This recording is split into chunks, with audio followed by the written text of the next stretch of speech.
Communities are a holding space for customer interactions, so having quick ways to respond to important member activity can improve their experience and keep them engaged, which is why we've added 4 new communities triggers. Let's learn what these triggers are, how they work, and how to configure them. The group joining request rejected triggers the workflow when a member's request to join a group is rejected by one of the admin members. Group post created lets you trigger a workflow when a new post is created in a group and can be filtered by channel, post title, and post content. Member registered for group event triggers the workflow when a member registers for a group event in your community. Group comment created triggers a workflow when a new comment is added to a group post and can be filtered by channel, post title, post content, and comment content.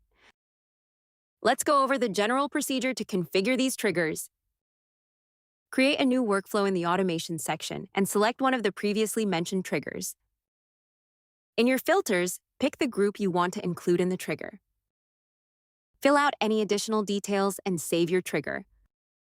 These new triggers will help your team respond faster and engage more effectively, enabling you to improve your moderation flows through automated follow-ups, alerts, and event-based engagement.